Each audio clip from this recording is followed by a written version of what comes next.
were a community of immigrants. How can we all come together to make this planet whole for us? I use my position of power, privilege, and influence to open those doors. Oh my God, I'm gonna cry right now. We have many golf courses, but we don't have many parks.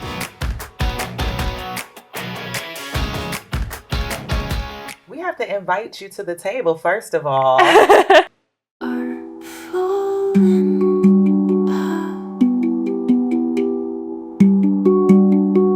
Hello, everyone. Welcome to Artful Impact podcast. We are here today at Washington, D.C. in Pentagon City. We are attending EOPA conference, Elected Officials Protect America. And I'm here with Chanel Powell, who is an Arizona-based political organizer, former school board member, and consultant known for her bold, collaborative approach to social justice and educational equity. A lifelong advocate and forever organizer, she has championed policies for low-income students of color, equitable pay, and culturally responsive education. Her leadership has earned her the West Valley NAACP Agent of Change Award and Arizona School Boards Association Advocate of the Year Award.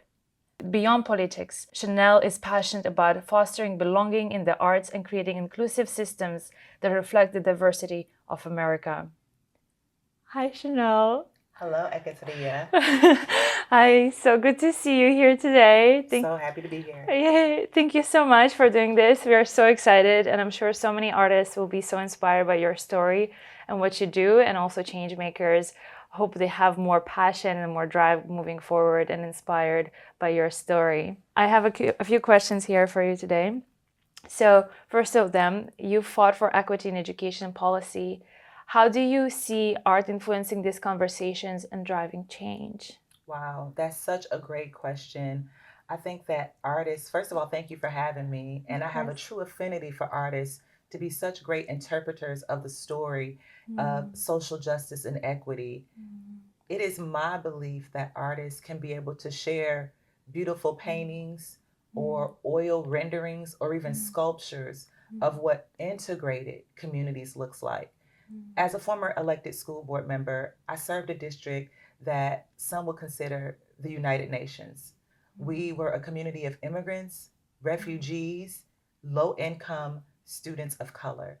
So when you think about the different nuances that these communities face, it is important that we are able to illustrate that in a way where we integrate community, whether it's in the schools, in the parks, on sports teams. It is all linked in. And I think that artists can interpret that beautifully through their artistic expression, whether it's poetry, whether it's oil canvassing, whether it's sculptures, or simply storytelling. Wow, so beautifully said. Thank you. So what I'm hearing you say is that it's important for art to engage communities, right? Is its ability to bring people together through storytelling. And I kind of like when you say that, I kind of, for some reason, I have a throwback to like back in the days how people used to sit around the fire and just share stories. And it was a way for people to share information and to, I can only imagine kids sitting there listening to the stories of the hunters and gatherers who just came from or voyage or, so it's like, yeah, you're absolutely right. It's like art is truly about the community engagement and bringing people together.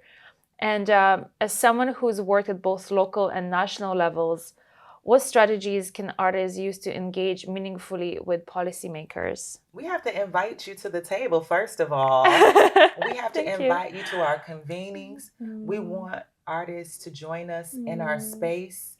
It's so beautiful. I have such an affinity for artists, and I think this was ingrained in me in elementary school. Very young, having the opportunities to experience theater, culturally relevant programming, and unity, quite frankly.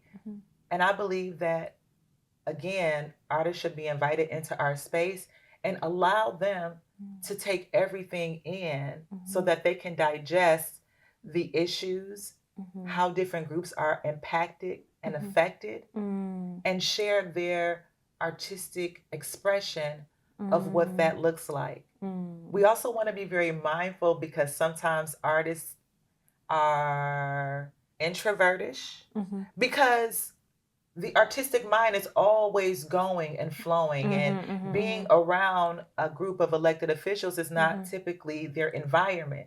So we want to be welcoming, but we also want to be mindful of their space as they are interpreting it in their creative minds of ways that they're able to share and divulge what we are trying to say and do to improve the quality of life of community. So artists, we want you to be a part of our political ecosystem. You have an integral role to be able to capture the attention and share the stories that everyday people may not be aware of, but in a way where they're able to understand. Oh, that's beautiful. And I have so many questions. Like one of them is like basically, well, I want to hear about your story. I want to hear about your childhood and how art became a part of your life. Like, was it through school? Was it your family that introduced you to art? Like, what was your pathway? It was elementary. I am so grateful and thankful to be a part of the Detroit public school system, where we had a sense of community, an established middle class community, where we were able to walk to school together in this big, gorgeous, beautiful building. And even though our school turned or it evolved to be a predominantly Black school, we believed in equity, racial equity. Detroit is diverse. We have a lot of Polish individuals. We have a lot of Arabic communities that are ingrained in us. So I was extremely fortunate in second grade to go see Alvin Ailey, African dancers, Black dancers that moved their body to the beat of our soul, our rhythm, and our blues. And it also opened me up to river dancing. I was like, river dancing? Wait, what is river dancing? River dancing, and I don't want to get the nationality wrong with river dancing, but you know, they have on these like almost like uniform suit like, and they got their arms folded, and it's just very different. It's very different. It's cultural. And that expanded because not only through Alvin Ailey, I was able to see Black bodies and Black people express themselves in an artistic manner through dance, but I was able to see other communities and other cultures, which gave me a deep appreciation for diversity, equity, and inclusion. So that was ingrained in me in the very beginning. Having my opportunity in fifth grade to attend the symphony. What? I you still remember it? Classical music. And it's so funny. It took for me to move to Arizona to get involved in the community and build a relationship with the Phoenix Symphony, a world-class orchestra. And it was because I saw someone who looked like me, because in Arizona, people who look like me, our numbers may be low, but we are robust. And when people can see themselves, it usually attracts them, especially people of the global majority, spaces where we may not always feel welcome or like we belong. I really appreciate ushering myself into the Phoenix Symphony and the symphony being so welcoming toward me and being able to understand and develop different genres and different types of music to really speak to my soul. And guess what my soul was? Connected to the artist. I played the clarinet. I was in a band. When I was younger, I did play the clarinet. So I understood one band, one sound. And again, I wanted to get to know the musicians. I wanted us to build a relationship. And when I served on the Phoenix Symphony Young Professionals Board, we made it a priority to connect with our local musicians after their performances. I just thought it was just neat because we always watch them from the stage or listen to them in rehearsal, but to truly engage with them, it's my belief that that really helped increase their morale. And it showed them that the next generation appreciates them and honors the artistic Yes. expression through their artistry. Ooh, goosebumps. It's so important. I feel like in so many ways to like to bring the bridge to bridge audience and the artists, like whether it is performers, musicians, because at times like after performance, like artists, I'm sure there's this feeling, right? It's like, did they do good? How did it go? Like what did they think? So like closing that loop of feedback, and then at the same time we help artists so they can perform better and like they feel more motivated, and as well for the audience, like like you when you were a little girl, for example, right, talking to somebody from orchestra, right, it would have been so inspiring to hear their stories and to like and for them to see you, and at times like even their acceptance or even their encouragement for you to continue playing music or whatever that you do can be life-changing. And let me share one thing with you that I do when I go to the orchestra. Yes, and I go to numerous shows throughout the season. I love to go up to the orchestra during intermission and say hey.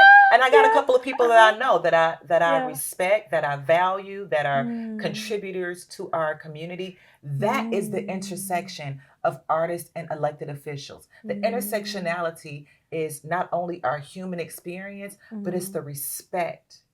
It's showing them that we value them. So I love to go up to the pit, and they love to see me. I say, hey, flutes, how y'all doing? I hear you blowing them winds. Where's my viola player? And it makes me feel so good when I bring friends and I bring guests with me to the symphony, because they're able to appreciate it. Same thing with the ballet, right? Like I have a deep appreciation for the ballet, and I like to share those experiences with others in the community because I know the impact that it had on me. This is why, as a former school board member, I made it a priority that our children got a chance to go to Symphony Hall and experience listening to the orchestra and listening to sound, beat, and tempo, and understanding those artistic differences throughout our music, and granting these young children the exposure where finances is no longer a barrier for them to have an appreciation and satisfaction and really, really take in the artists that are providing these beautiful sounds and expressions that we can appreciate and be very thankful for. Wow, that's so beautiful. And when you're saying like that, there's like the finances are no longer barriers. So when I was a kid, and my mom and I, we traveled from country to country in the search of better life. We didn't have any money, and my early high school teacher, she saw my drawings and she submitted it to a museum. They had an art school, and that museum, they accepted me, and they gave me they sponsored 2 years of school where I had all the art supplies in the world. I didn't have to pay anything. And for me, like today I'm a visual artist and this is what I do, and it was life-changing. And I'm so grateful to the opportunity from the museum, from their art school, and then also to my teacher who believed in me so much and took that leap of faith and sent my work. And so yeah, like for me, when I hear that there's like no financial barrier for us to experience art, for us to get inspired, for us to have access to art education, it's like because then everyone has equal opportunity. Because at times those who have talents, they might not have that opportunity, and giving them a little help, a little boost, can completely shift their whole life journey. And also, like you're mentioning about like inviting artists in, and it's also kind of, I feel like there's so much separation between like elected officials, let's say, and artists, right? Because you're like, oh, it's two different worlds, right? We imagine elected officials wearing suits, being very organized. Artists, well, this is a don't get frustrated with me. Yeah, but there's this perception of artists that we are like not necessarily good with time, and like things are, but exactly messy. But it's a good mess. It's a good mess. It's a creative mess. Yes. Yet, like, we need the polarities, right? We need all different types of people, and we need.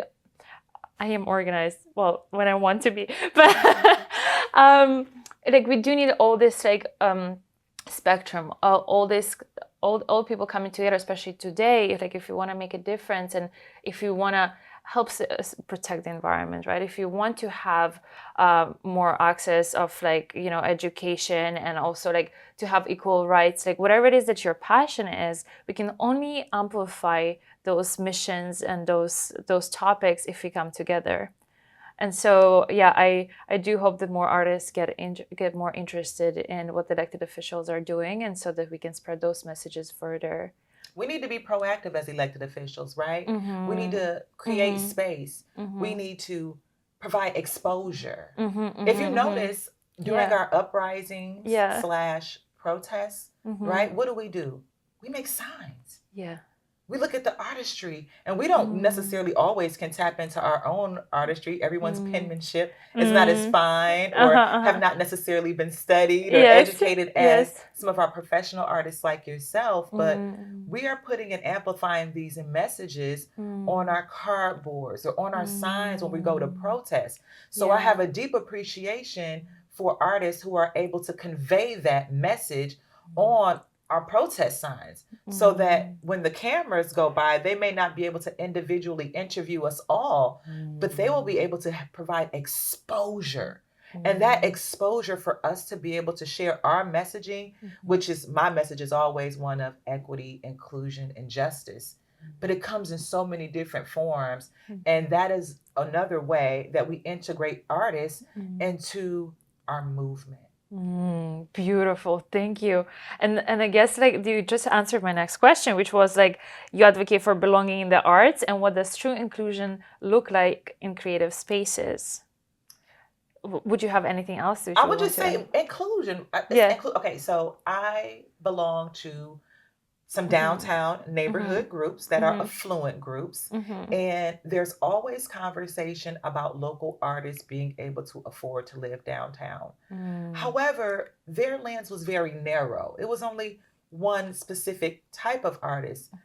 As a former elected official, as a forever advocate, I'm going to advocate for those artists who are not included, those artists who are not in a room, those artists who are marginalized from the conversation. And not only should we invite them into these spaces, but we treat them with dignity and respect.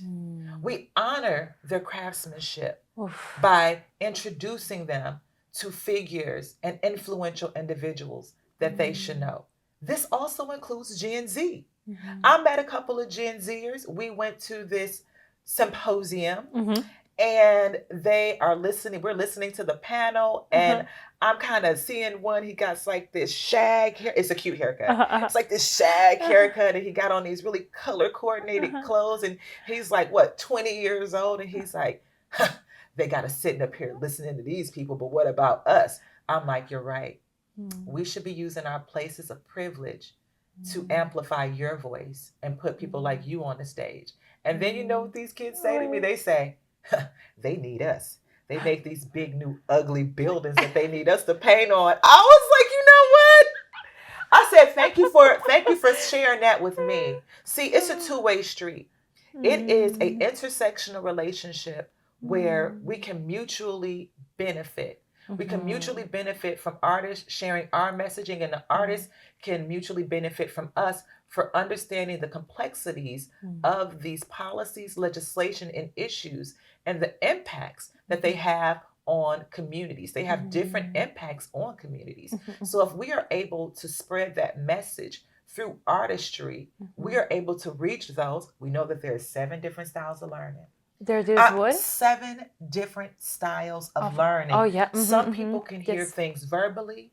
Others are visual learners. We want to be inclusive as possible. And when I say inclusive as possible, that includes individuals with visible and non-visible disabilities.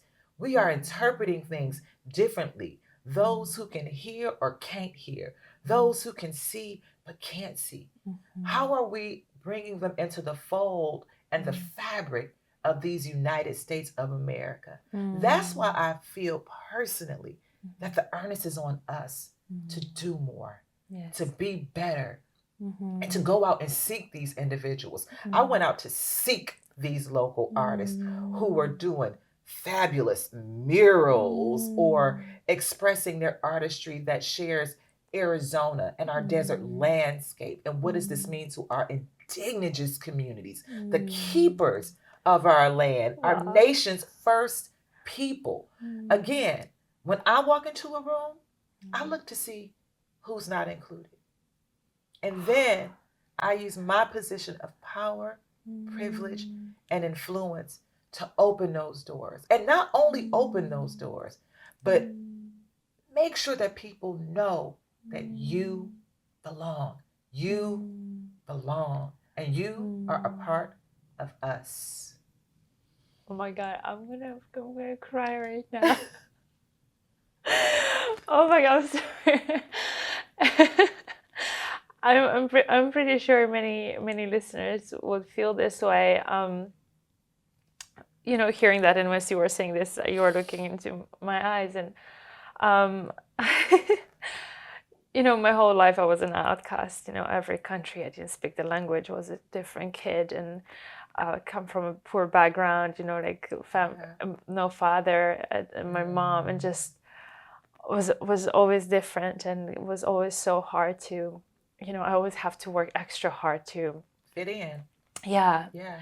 And now I'm embracing it to have red hair, and I'm just like, and finally I can speak the language, which is so, I feel so grateful. And you doing that, it's healing a little girl in me. And also, so for so many people to hear that, knowing that there are people and that there are change makers who are there to pioneer for them and to help them be included. Yes. To allow them to be part of the community, part of the society, and that they have a chance and that they're not alone. So thank you so much for it. Apologies for tears. Same, right? Because I'm so passionate. Yeah. I go into these spaces and there is surrounded by wealth. And if we have the means to create space, when we talk about sustainability, right? When I think about EOP and us ensuring the protection of public lands and protecting our waters and our democracy, these decisions are typically made in rooms where people do not have that lived experience. So that's why it takes a very unique politician, a very embracing elected official to stand in the gap. I stand in the gap in these conversations and demand. When you talk about sustainability, we should all have access. We should all have a deep affinity. But sometimes it comes differently. I can remember at the Desert Botanical Garden, it took years for me to get involved at a level that they wanted. Because it was alignment for my timing, because my board service was a full-time job for me, because I wanted to do the best I could to improve the quality of life for all of my constituents and our residents. But to say, you know what, if it costs $40 for a family to get in and people are barely making enough to put food on the table, why not pique their curiosity? Why not provide that exposure that's wellness, that's calming, that is natural? Because the deeper appreciation they have, you never know if they may become volunteers. You never know if they may become outspoken advocates, such as myself. But when we talk about the longevity and the sustainability, we need all hands on deck. Yes, we do. Yes, and especially like when you talk about sustainability, when you talk about the environment, like we all breathe the same air. Yes. We drink the same water, and we want to make it inclusive. We don't want one day to be clean water only accessible to certain people, right? We all want healthy souls so we can all be healthy. So it truly is a question, like how can we all come together to make this planet whole for us? Truly, it is for us to be healthy too. And I love what you said about like, noticing that there is a discrepancy between the accessibility to that experience. And for example, like I know in Los Angeles we don't have enough parks. Like that's one of the we have many golf courses. But we don't have many parks. Well, this is where we need to bring it to the politicians and have a conversation with them and say, what are we doing for wellness? What are we doing for exercise? Like, where is the space? I live in a food desert. We got a park desert too. So I utilize my knowledge and experience and go directly to our city planner. Hey, how are you planning these things in our communities? And let's be clear, marginalized communities, communities of the global majority, low income communities, this may or may not intersect. They are a part of our community too. And just because these individuals who are, especially in today's economy, are working multiple jobs, attempting to find childcare, going over homework with their children, trying to prepare dinner, they may not always have the time to go sit at 2 p.m. meetings that are being held at City Hall. It's true. Or going down to the state legislature to provide public testimony and sit in a hearing room for hours at a time. The earnest is on us. So elected officials, we have to do more. We have to be more. We cannot just serve one or two constituencies. That's not what we said when we took our oath of office. We said all. And all is encompassing. So I encourage my elected officials to get out into their community. I encourage our elected officials to go to that spoken word. I encourage our elected officials to go to that art gallery opening or closing. And I also encourage you to bring your colleagues with you and think about what that looks like. You know, when I was on school board, we were having some budget constraints. And you know the first thing they want to take away? Artistic expression. No. They want to take the arts away. So that's why I had to stand in the gap. Standing in the gap of, hey, can we provide some tickets for our children to be able to go see the ballet? Hey, I know this theater is doing this beautiful performance. I literally received tickets, maybe about 25 from one of our local theaters. And you know where I went? Straight to the homeless shelter. Sure did. Sure did. Because they had children, they had girls in there, and I utilized my power and influence and was able to get their hair done. Some people wanted their makeup done. I took us to dinner, and I want to give a shout out to all the sponsors and other local community members that I have relationships with and built with. Black car service. The girls have black car service. It was so great, and we went to go see Porgy and Bess. And this was a phenomenal play, and the girls just loved the theater experience. But that's what I thought about, like, how do you lift people's spirits, and how do you grant them the same opportunities it is that you have, and you lose nothing. You lose nothing. So that type of advocacy, utilizing my position on the board, even advocating at our local city to ensure that the city budget included the after school programs, the arts and education, the recreation centers. There is so much that we can do. So I encourage elected officials to do more. Yes. and you kind of get an answer. You feel my questions. I feel like you go into them as we go. Because the next one was, many artists want to impact their communities but aren't sure how to enter the policy arena. And what's your advice for their first steps? So you kind of answered like how elected officials can like enter by like going to galleries and being with people, and also like for artists, for example, like how can you give us like very practical answer? Because like for people who are listening, like how can, and those who are not artists, those who are change makers or want to volunteer, want to make a difference, because we all have at times I feel like people get overwhelmed with the way it's structured. Where do we reach out? Who do we go to? What's the best way to be heard? All politics is local. So I would encourage you to go on your city website to see when they have formal city council or municipal board of supervisors meeting. There are maybe one or two opportunities if you feel bold, if you would like to speak up. There's a public comment typically at the beginning of the meeting and at the end of the meeting. But I would encourage you to go and listen to what's being discussed. I don't want you to feel like it's going over your head. So I would like for you to either pick up an agenda once you arrive, or look at the agenda online or download the agenda so that you can understand the topics that are being discussed. Number two, I want you to be able to identify your local representatives. They work for you. The taxpayer, they work for you. We pay their salaries. So I would encourage you to set up a meeting with them. Set up a meeting with your local elected official. Share with them who you are and what you desire. And trust me, there is a discussion that's happening around that. There could possibly be an arts commission that you have in your municipality. Inquire about that. It takes the first step of showing up. You may be at a political rally and you may ask, hey, how can I get involved? It may be a social justice or advocacy group that may invite you to some of their meetings.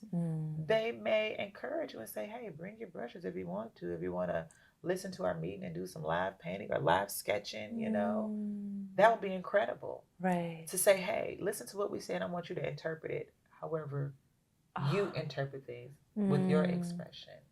There may be an opportunity for an artist to volunteer for a campaign or an initiative and inquire, hey, are there any call for proposals for artists? What does that look like in this space? So it would take being a bit proactive of artists.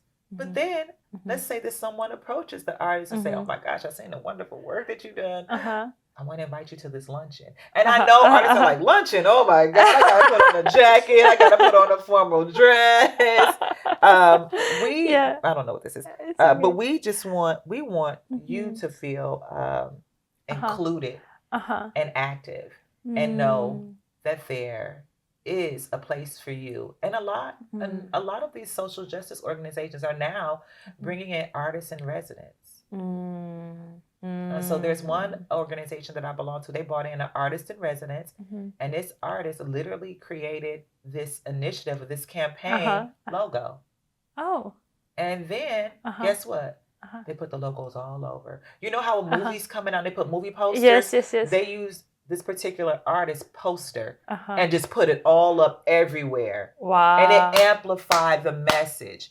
Everyday people were able to digest. Artists are the bridge. Artists are able to interpret our nation's issues, our problems, but also our solutions and what it could look like. Artists create the utopia that we talk about.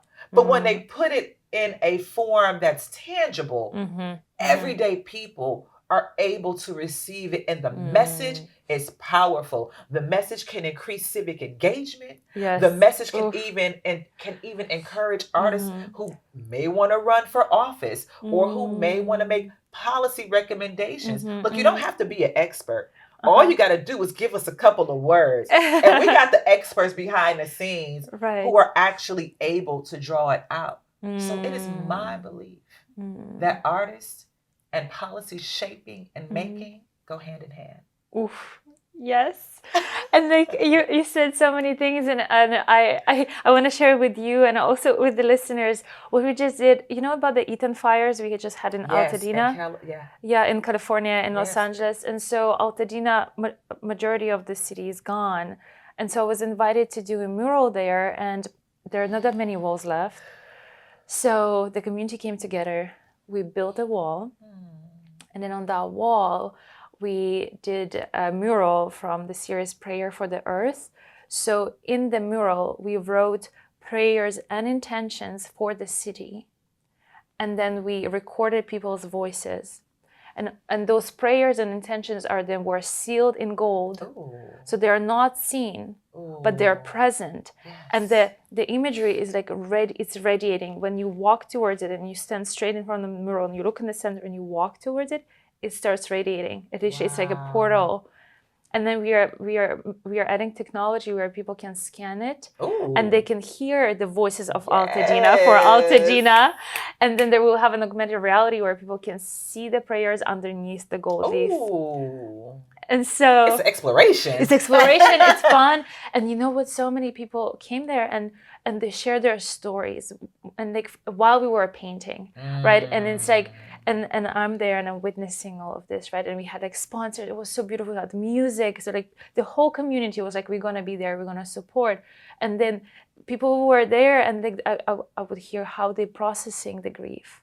What are they doing? And for me, who lost home many times, you know, because of each immigration, and I lived through 2 wars, it was so healing for me to hear their voices and heal a part of me with them. And so, and then like there was this one woman, she shared that a lady that she saw a couple months ago, she was like very deep in grief. And she's like, I saw her 2 weeks ago, and she's like, she was still in that. She's like, I saw her yesterday by the mural, and I saw her blossom and smile and beam with a brush in hand. And she's like, I couldn't see her. And she's like, I didn't know what to do and how to help her. And here we are just making art together. Hope in the community. Yes. Together. Yes. As one. Yes. Creating hope and knowing that we are not alone. Yes. And so then somehow the message got to the city council. Oh, hold up. And they called me, they texted me, and then they were like, listen, we want this mural at this new center that we are building. Yes. Where all yes. And I was like, where all the nonprofits are going to be to help people that lost their homes during fires. And then I was like, wow. Like, yes. And so the city of council, Nick, he's so brilliant. And like, I spoke to him, he's so kind. And he heard this story and he's like, what can we do about it? How can we highlight those stories even more? So it's so beautiful. You're right. When we artists, don't be shy, just create, do it. Correct. And you don't know how it's going to come around. The community will come. Just create it and the community will come. Yes. Altadena is such a historic community. I love them so much. And the devastation that they experienced is unfathomable. Yeah. A place that has so much rich history. It's so hard to create those type of Black communities like that. It's like it's disappearing. The devastation. And then there was you. You know? Oh, thank you. When you talk about the healing process, when you talk about coping mechanisms, when you talk about being able to express yourself sometimes without saying a word, that is art. And art heals. Thank you. Yes, I'm so grateful I got to be a part of it and Yes. to be a conduit, and the community is just so loving, and when people are so kind, and then seeing people who are just like, for me they're like flowers, their souls, they're just so beautiful. Like a phoenix rising from the ashes. Yes. And we actually had a dancer too, and she was performing as a phoenix with to bring the energy up. And then we had musicians, and it was just like so beautiful, and people reading poetry. And I also want to go into our next question so we can wrap this beautiful interview, because I know we both need to go to class for Elected Officials Protect America. We're in school here. Yeah, we are going to our certificate leadership program where we continue to shape ourselves to be more responsive to our communities through policy, practice, and behavior. Exactly. And so we can share storytelling, so we can share more stories in a better way and to lead in a more impactful way as we do. And I'm even I feel like we kind of answered the last question in a way, because it was, what role do you think creative storytelling plays in shaping public opinion and inspiring systematic change? Yeah, keep doing what you're doing. Keep telling our stories. Show up in our spaces, whether we're celebratory or whether we're in deep grief or feeling hopelessness. It is so beautiful to have artists come in to share their interpretation, but to also be in community. When you're in community, you're able to feel, and you want to understand. You want to have a deep understanding that makes you feel hopeful, supportive, and realize why artists play an integral role within our society and our politics and everyday life. Yes. So I want to encourage artists to show up, to be present, and to be unafraid to reach out, to build a relationship with your local elected officials, and more so than anything, hold them accountable. Yes. Hold them accountable.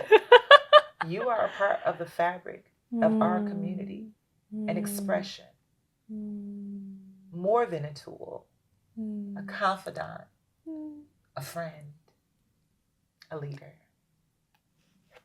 Wow. Mic drop. Wow, Chanel, thank you so much. Thank you for your Thank you so much for this interview. Thank you for all the work it is that you do. I'm very grateful to have you in this space with us. And the more that we continue to learn from one another, we hope to inspire. Thank you. Thank you so much, Chanel. Thank you. Wow, I'm so inspired. I want to go back to my studio and paint. Thank you, Chanel. Thank you as well for everything you do. Thank you for your time. Thank you for patience. Thank you for expertise. And thank you for being a bridge that is so needed in today's world. I almost see like you're like a bridge of many. Like there's so many bridges that you allow people to come together to the center and to stay as one. And be in your full self. Yes. Don't be apologetic. Bring your entire full self. That is so you. I love it. We got to be ourselves. Yes. Take the constraints off. Yes. Let go and let it flow. Yes. Oh my God, I feel like I need to quote you every like 2 minutes. Thank you so much, Chanel. Thank you for having me. Thank you so much.